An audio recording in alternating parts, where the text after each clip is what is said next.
Good morning dear student.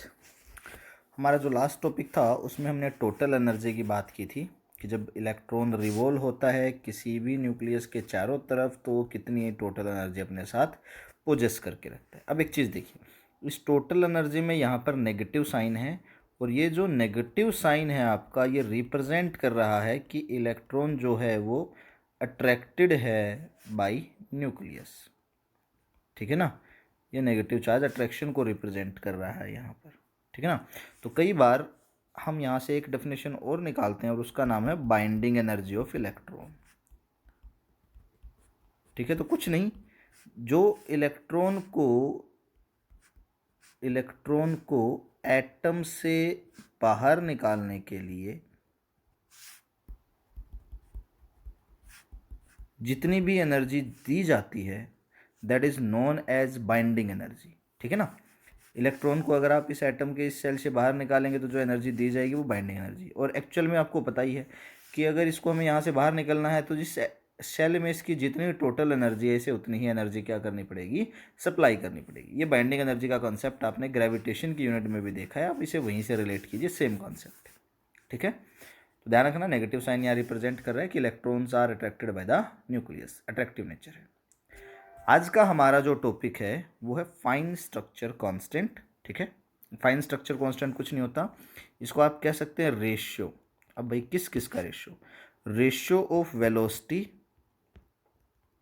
ठीक है ना, किसकी वेलोसिटी? इलेक्ट्रॉन की इन द ऑर्बिट,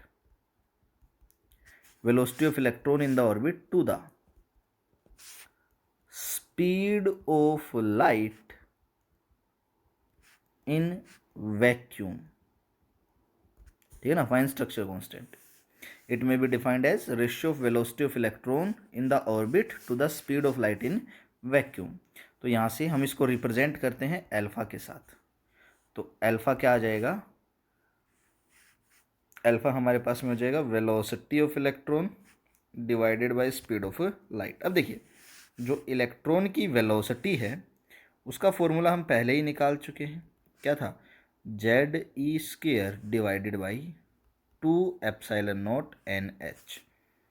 ठीक है, ये आपकी नोटबुक में लिखा होगा, पीछे वाले लेक्चर को आप रेफरेंस रख करके इसे देख भी सकते हैं। और हाइड्रोजन एटम की बात करूँ तो Z1 हो जाएगा, तो अल्फा क्या आ जाएगा?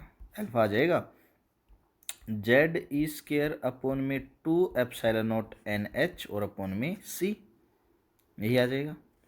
ठीक है ना, अब यहाँ से आप देखिए यहाँ से आप क्या कह सकते हैं, 4 हाइड्रोजन एटम के लिए Z इक्वल्स टू 1। ठीक है ना, तो फाइन स्ट्रक्चर कांस्टेंट का फॉर्मूला क्या बन जाएगा? E square divided by 2ε0 NH into में C। ठीक है, और अगर मैं n की वैल्यू 1 रख दूं, चार्ज ऑन इलेक्ट्रॉन की वैल्यू रखूं, ε0 की सारी स्टैंडर्ड वैल्यू रखूं, तो alpha is equals to, alpha आपके पास में क्या बन जाएगा? हम क्या करते हैं, एक बार इन सभी की वैल्यूज़ रखते हैं। सॉल्यूशन एक सेकंड के लिए होल्ड कीजिए, मैं सोल्व करके बता। ठीक है, सी की भी वैल्यू रख देते हैं हम 3 × 10⁻8। इन सबको सोल्व करके जो अल्फ़ा है वो आ जाएगा 1/137। ठीक है, किसके लिए? हाइड्रोजन एटम के लिए। कब? जब एन की वैल्यू कितनी हो? 1 हो। ठीक है ना, तो ये अल्फ़ा आ जाएगा आपके पास में। ठीक है, आप इससे कह सकते हैं कि V/C इज इक्वल्स टू 1/137 और V is equals to 1/137 into में C। तो ये velocity of electron in hydrogen atom is 1/137 times of speed of light होती है। ठीक है, सिंपल कैलकुलेशंस हैं, वैल्यूज़ पुट करके देखनी है आपको, रीचेक करना और कुछ नहीं है। देखिए, नेक्स्ट हमारा बहुत इंपॉर्टेंट टॉपिक है न्यूमेरिकल पोर्शन। आपका ये लगा लीजिए इस टॉपिक के साथ स्टार्ट हो जाएगा एटम को लेकर के। ठीक है ना, तो देखिए लाइन स्पेक्ट्रा की हम बात करेंगे हाइड्रोजन एटम में। अब सबसे पहले हम देखते हैं व्हाट इज़ लाइन स्पेक्ट्रा। देखिए, एक छोटा सा एग्जांपल से समझते हैं। मान लीजिए ये मेरा न्यूक्लियस है, यहाँ पर मेरे पास में इलेक्ट्रॉन्स हैं, यहाँ से वो इलेक्ट्रॉन यहाँ जंप कर गए, या हो सकता है कोई इलेक्ट्रॉन यहाँ प्रेजेंट था, यहाँ से यहाँ है। तो जैसे ही इलेक्ट्रॉन एक ऑर्बिट से दूसरे में जाएगा तो ये फोटोन को या तो रिलीज करेगा या फोटोन को एब्जॉर्ब करेगा। तो ये क्या करेगा, डिफरेंट डिफरेंट फ्रीक्वेंसीज के फोटोन्स और वेवलेंथ को क्या करेगा, रिलीज या एब्जॉर्ब करेगा। तो ये जो डिफरेंट डिफरेंट फ्रीक्वेंसी और वेवलेंथ का कलेक्शन है इसी को हम स्पेक्ट्रम बोलते हैं, ठीक है ना। अब जो लाइन स्पेक्ट्रा है आपका वो दो तरह का होता है, एक तो होता है आपका एमिशन स्पेक्ट्रम और दूसरा आपका होता है एब्जॉर्प्शन स्पेक्ट्रम, ठीक है ना। एब्जॉर्ब स्पेक्ट्रम या एब्जॉर्प्शन भी कह सकते हो, एब्जॉर्प्शन स्पेक्ट्रम, ठीक है। एक बार फिर से देखिए, स्पेक्ट्रम क्या होता है, कुछ नहीं होता है, कलेक्शन होता है अलग अलग फ्रीक्वेंसीज और वेवलेंथ का, दो तरह का होता है, एमिशन और एब्जॉर्प्शन। एमिशन कब होगा वो हम अभी देखते हैं और एब्जॉर्प्शन कब होगा ये भी हम अभी देखते हैं। देखिए हमें अपना एग्जांपल देखते हैं अभी। अब मान लीजिए मेरे पास में इलेक्ट्रॉन्स जो है वो हायर ऑर्बिट में है, तो जब वो हायर से लोअर में जंप करेगा तो क्या करेगा, एक फोटोन रिलीज कर देगा एनर्जी का। तो जब कभी भी इलेक्ट्रॉन हायर से लोअर में जंप करेगा तब जो स्पेक्ट्रा होगा that is known as emission spectra, ठीक है ना। अब हम अगला केस देख लेते हैं अपना। अब मान लीजिए मेरे पास में ये न्यूक्लियस रहा, ये इलेक्ट्रॉन और ये यहाँ से यहाँ। अब इलेक्ट्रॉन मेरा लोअर शेल में और यहाँ से जंप करके कहाँ जा रहा है, हायर शेल में। अब ये तभी पॉसिबल है जब कोई एनर्जी का फोटोन इस पर गिरे, ये उससे एनर्जी एब्जॉर्ब करे और हायर एनर्जी सेल में चला जाए, ठीक है ना। अब जो मेरे पास में स्पेक्ट्रम होगा that is known as absorption spectra, ठीक है। अब चलो जरा इनका देखते हैं एक बार, लाइन स्पेक्ट्रा या एब्जॉर्प्शन स्पेक्ट्रा क्या होता है, ठीक है। आइए देखते हैं। अब देखिए जरा हम हाइड्रोजन एटम की बात करेंगे। अब देखिए इलेक्ट्रॉन फ्रॉम बोहर्स पोस्टुलेट हमें पता है एनर्जी इज इक्वल्स टू क्या होती है, E2 माइनस E1, ठीक है ना। ये बोहर्स का थर्ड पोस्टुलेट था, ठीक है। अब देखिए जो एनर्जी है मेरी, लेट अस सपोज मेरा ये है न्यूक्लियस, यहाँ पर मेरा इलेक्ट्रॉन था इस ऑर्बिट में मान लो, या मैं मान लेता हूँ कि मेरा इलेक्ट्रॉन यहाँ पर था, इस दूसरे ऑर्बिट में जंप करके यहाँ चला गया, कोई प्रॉब्लम नहीं है। तो जब यहाँ पर था तो E2, लेट अस सपोज ये कोई नंबर ऑफ ऑर्बिट है N2, यहाँ पर था तो उसकी एनर्जी है E1, मान लीजिए नंबर ऑफ ऑर्बिट है N1। अब यहाँ पर इस इलेक्ट्रॉन के पास टोटल एनर्जी कितनी होगी, हमने टोटल एनर्जी कल ही निकाली थी। टोटल एनर्जी का फॉर्मूला क्या था, negative of mass of electron fourth power of electron divided by 8h² epsilon naught square into में n²। यही आया था हमारे पास में, विद नेगेटिव साइन आया था, ठीक है ना। इसी तरह से E1 क्या हो जाएगा, मास तो सेम ही रहेगा, चार्ज ऑन इलेक्ट्रॉन भी सेम रहेगा, अपॉन में 8h² एप्सिलॉन नॉट स्क्वायर, यहाँ पर नंबर ऑफ ऑर्बिट था N2, यहाँ पर क्या हो जाएगा N1 का स्क्वायर।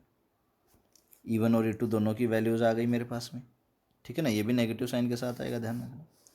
अब मुझे क्या निकालना है, मुझे देखना है कि ये जब यहाँ से जंप करके यहाँ जाएगा तो कितनी वेवलेंथ का ये फोटोन जो है रिलीज करेगा, मुझे वो वेवलेंथ चाहिए।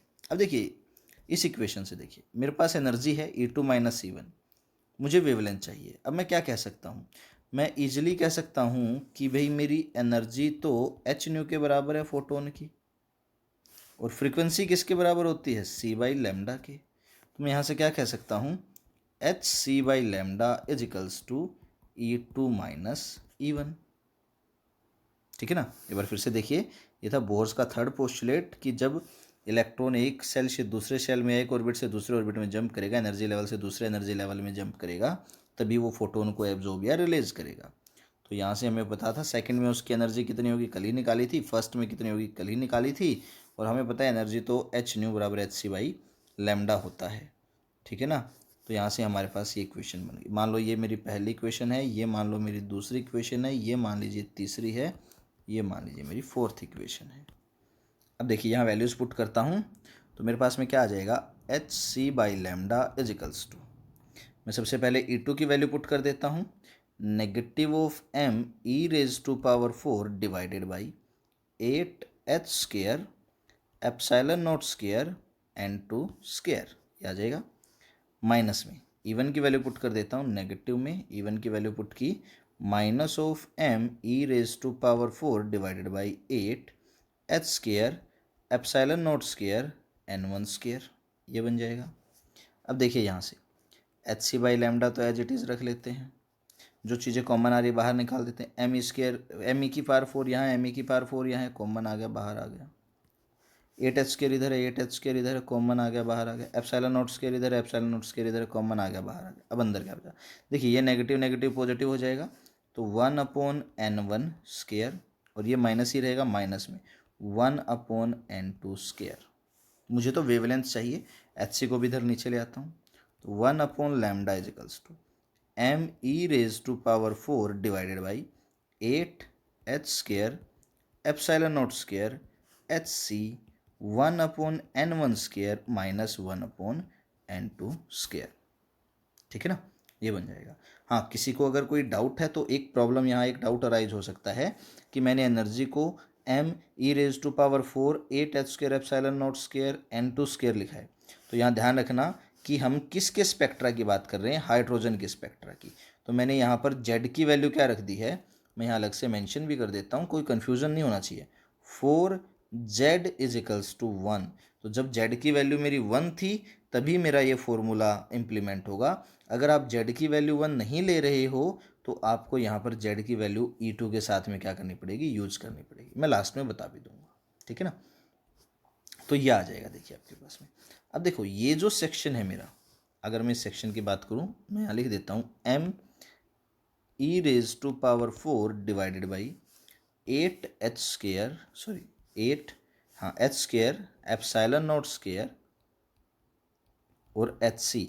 अब इसमें देखो mass of electron constant, charge on electron constant, H Planck constant, epsilon naught absolute electrical permittivity का कांस्टेंट, और अगर आप यहाँ से आगे देखेंगे तो मेरे पास में लगभग सारी चीज़ें ही क्या हैं, कांस्टेंट है, एच और सी भी कांस्टेंट। तो इन सभी को मैं कांस्टेंट के इक्वल मान लेता हूँ, और कांस्टेंट है आर, जिसको आप बोलते हो रेडबर्ग कांस्टेंट। ठीक है, अब मैं इसको आर के बराबर मान लेता हूँ, तो मेरे पास में 1/λ की वैल्यू क्या आ जाएगी, आर इंटू में 1/n1 square minus 1/n2 square. ठीक है, अब यहाँ पर देखते हैं, इफ़ मैं वो केस जिसकी बात कर रहा था, z is not equal to 1 हो जाए, तो अगर z नॉट इक्वल टू 1 होगा तो यहाँ पर क्या आ जाएगा, z स्क्वायर सभी के साथ z स्क्वायर आ जाएगा, तो मेरा 1/λ क्या बन जाएगा, आर जेड स्क्वायर इंटू में 1/n1 square minus 1/n2 square. खैर हम इसकी इस ऊपर वाले फॉर्मूले की बात करेंगे, क्योंकि बोहर्स मॉडल तो हाइड्रोजन लाइक एटम्स पे इम्प्लीमेंट होता है हाइड्रोजन के लिए, और अगर हाइड्रोजन नहीं है कोई और एटम है तो हम नीचे वाले फॉर्मूले की बात करेंगे।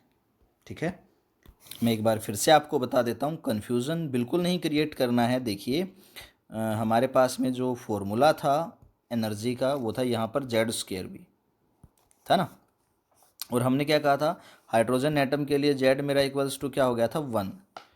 तो मैंने सीधा यहाँ पर फॉर्मूला क्या रख दिया है, 4z इज इक्वल्स टू 1 का। अगर मेरा z 1 के इक्वल नहीं है तो आपके फॉर्मूले में क्या आ जाएगा, यहाँ पे जेड स्क्वायर से मल्टीप्लाई, इसमें भी यहाँ पर क्या हो जाएगी, जेड स्क्वायर से मल्टीप्लाई। आगे चलोगे तो यहाँ पर भी जेड स्क्वायर से मल्टीप्लाई हो जाएगी, यहाँ पर भी जेड स्क्वायर से मल्टीप्लाई, और यहाँ पर भी क्या हो जाएगी, जेड स्क्वायर से मल्टीप्लाई। आर मेरा यही रहेगा क्योंकि जेड मेरा वेरिएबल है, एटॉमिक नंबर बदल जाएगा, हाइड्रोजन हीलियम लिथियम बैरियम सबके लिए अलग अलग। तो यहाँ पर भी मेरे पास में क्या आ जाता है कि जेड स्क्वायर आ जाता है। ठीक है, तो ये जो है मेरा स्पेक्ट्रल लाइन सीरीज का फॉर्मूला, ये तो है हाइड्रोजन एटम के लिए, ठीक है, 4 हाइड्रोजन एटम, और ये जो है मेरा ये बाकी एटम्स के लिए। ठीक है, अब इसी फॉर्मूले के बिहाफ पर आपकी स्पेक्ट्रल लाइन सीरीज क्या की गई, डेवलप की गई। चलो ज़रा देखते हैं। अब हमें पता है हमारे पास में स्पेक्ट्रल लाइन सीरीज होती है, मैं इस फॉर्मूले को लिख देता हूँ एक बार, 1/λ is equals to R into में, ठीक है, 1/में हमारे पास में क्या आ गया था, n1 का स्क्वायर माइनस n2 का स्क्वायर। ठीक है ना, कहाँ से कहाँ जा रहे हैं आपने पढ़ा भी है, ये आपका कहाँ से कहाँ इलेक्ट्रॉन जंप कर रहा है। अब इनिशियली आपका इलेक्ट्रॉन कहाँ हो सकता है, पहले में हो सकता है, दूसरे में, तीसरे में, चौथे शेल उसमें ऑर्बिट में हो सकता है, show on and show fourth, कहीं पर भी जा सकता है। अच्छा, इसको सोल्व करने से पहले एक छोटी सी बात और, ये रेडबर्ग कांस्टेंट है, इसकी वैल्यू भी मैं यहाँ लिख देता हूँ, 1.097 इंटू में 10⁻7 पर मीटर इसकी वैल्यू होती है। कई जगह पर इसकी वैल्यू को ऐसे लिखा मिलेगा राउंड ऑफ करके, 1.1 इंटू 10⁻7 पर मीटर, या आर बराबर है 1.1 इंटू 10⁻7 मीटर इनवर्स। ठीक है, तो यह है रेडबर्ग कांस्टेंट। आइए अब हम जरा अपनी स्पेक्ट्रल लाइन सीरीज़ की बात करते हैं। देखिए सबसे पहले जो सीरीज़ है वो आती है लाइमन सीरीज। ठीक है ना, लाइमन। अब लाइमन सीरीज के केस में क्या होगा, n1 की वैल्यू तो मेरी 1 हो जाएगी, जबकि n2 की वैल्यू मेरी क्या हो सकती है 2 3 4 5 शोन एंड सो फोर्थ। यानी कि मेरा ये मान लो न्यूक्लियस है, इलेक्ट्रॉन मेरा कहाँ प्रेजेंट है, पहले ही ऑर्बिट में, पहले एनर्जी लेवल में। इसके बाद वो जंप कहाँ कर सकता है, दूसरे में कर सकता है, तीसरे में कर सकता है, चौथे में कर सकता है, इन्फिनिटी तक कहीं पर भी जंप कर सकता है। तो मेरा लाइमन सीरीज का फॉर्मूला क्या बन जाएगा, एमिटेड वेवलेंथ बराबर है r इंटू में 1/1 का स्क्वायर माइनस में 1 में n2 का स्क्वायर n2 सॉरी n2 की वैल्यू अब यहाँ क्या हो सकती है 2 3 4 5 शोन एंड शो फोर्थ। तो ये मेरा क्या बन जाएगा लाइमन सीरीज के लिए। आगे देखते हैं, देखिए अभी हम नेक्स्ट जो है मेरे पास में वो आती है बाल्मर सीरीज। मेरे ख्याल से ये सारी तुम्हें पता ही है।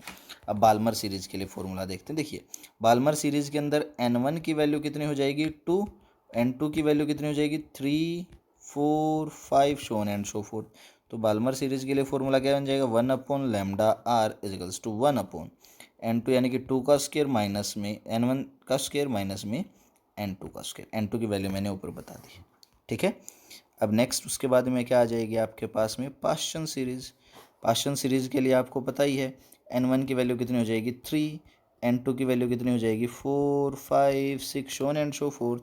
तो 1/λ इजिकल्स टू r इंटू में 1/n1 3 का स्क्वायर माइनस में 1/n2 का स्क्वायर।